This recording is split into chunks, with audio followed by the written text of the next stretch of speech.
मैं बात कर रहा हूँ वर्ष 2002 की। उस समय लोगों के पास मोबाइल फ़ोन से लेकर आयात के अच्छे साधन मौजूद नहीं थे।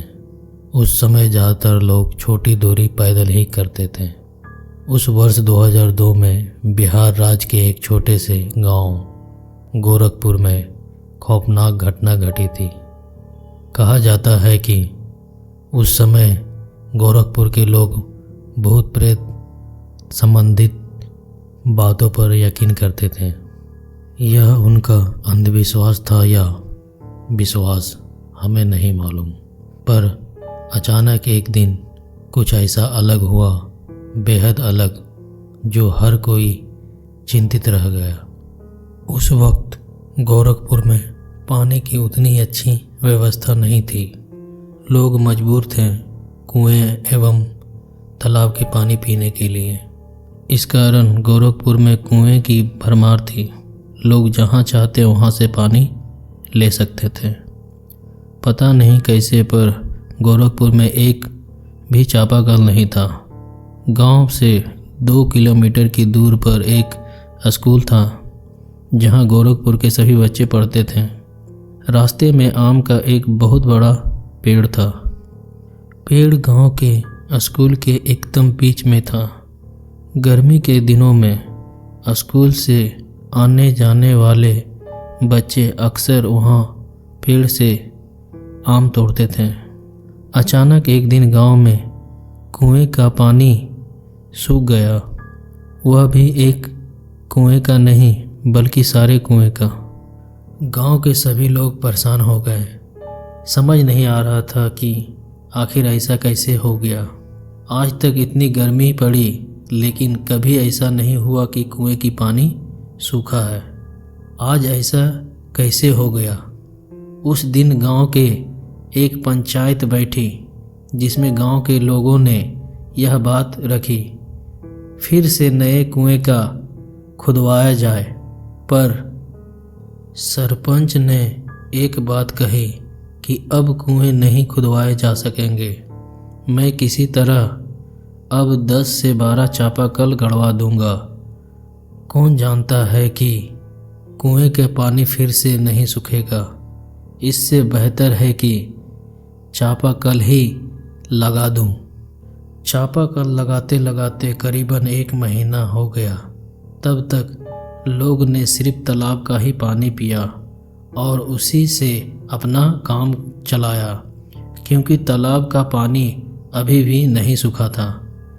महीनों बाद जब चापा नल गांव में लग गई तो लोग ने राहत की सांस ली, पर आगे जो उसके साथ होने वाला था गांव वालों ने उसके बारे में सपने में भी नहीं सोचा था। स्कूल से आते वक्त जब कुछ बच्चे घर जा रहे थे और कुछ बच्चे आम तोड़ने लग गए। एक दिन अचानक जो बच्चे आम तोड़ने गए थे उसका कुछ अता पता नहीं था।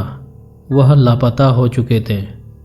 वे बच्चे जब समय से घर नहीं आए तब उनके माता पिता को शक हुआ कि आखिर वे कहाँ चले गए, क्योंकि आज तक कभी ऐसा नहीं हुआ कि बच्चे एक साथ नहीं आए। गांव में उन बच्चों की ढूंढने की प्रक्रिया चालू हो गई, पर वह कहीं नहीं दिखाई दिए।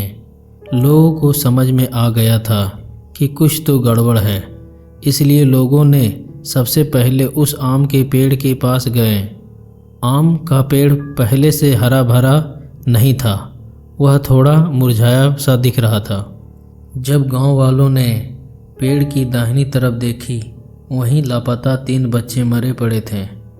लोगों को बहुत ही हैरानी हुई, आखिर यह कैसे हो गया। बच्चे की शरीर पर कई जगह पर चोट के निशान थे। लोगों ने समझा कि शायद बच्चे खेल खेल में कूदकर गिर गए और उनकी मृत्यु हो गया। उसी वक्त गांव के लोगों ने उसी पेड़ से अशुभ मानकर कहा आम तोड़ने से बाकी सारे बच्चे को मना कर दिया जाए और उन्हें कड़ी हिदायत दी जाए अब से इस पेड़ को कोई नहीं छुएगा। इस घटना के 3 दिन बाद बाकी सारे बच्चे घर को लौट गए। उन्हें ऐसा लगता था कि ऊपर से कोई औरत उन्हें अपनी ओर बुला रही हो। स्कूल जाने वाले एक नहीं सारे बच्चे ऐसे ही महसूस किया। उन्हें आवाज़ आती थी पीछे से किसी औरत के चिल्लाने की और पुकारने की भी। इस बात को जब बच्चे अपने घर में आकर अपने परिवार वालों को कही तो उन्हें यकीन नहीं हुआ। बाद में देखा गया कि गांव में बच्चों की तबीयत बिगड़ने लगी। उनके पीठ पर कई सारे नाखून के खरोंचने की निशान देखा गया। एक बच्चे के साथ नहीं बल्कि गांव के सभी बच्चे के साथ ऐसा ही हो रहा था। स्कूल को तकरीबन 2 महीने के लिए पूरी तरह से बंद कर दिया गया। सारे बच्चे अपने आप से कुछ ना कुछ बुदबुदा रहे थे। यह बात उनके माता पिता को बेहद अजीब लगी। उन बच्चों को देखकर ऐसा लगा था कि मानो वह किसी से बात कर रहा हो जिसको सिर्फ वह देख रहे हो, लेकिन हम लोग नहीं। गांव वाले समझ चुके थे कि हो ना हो यह सब कुछ उसी पेड़ के वजह से हो रहा है। सारे गांव वाले ने उस पेड़ को काटने का फैसला लिया और उसे काटने के लिए वहां चले गए।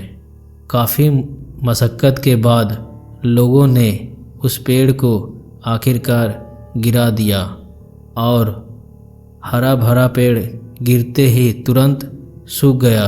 यह देखकर गांव वाले को काफ़ी हैरानी हुई। उन्हें यह भी देखा कि पेड़ की जहां जड़ के नीचे कई सारी सफ़ेद साड़ियाँ रखी हुई है। सारे लोगों को लग रहा था कि आखिरकार इतनी सारी सफ़ेद साड़ियाँ किसकी है और यहाँ कैसे आ गई।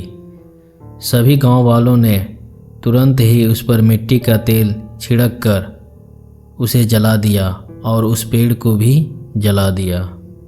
बाद में गांव वाले समझ चुके थे कि इस पेड़ पर प्रेत वास है।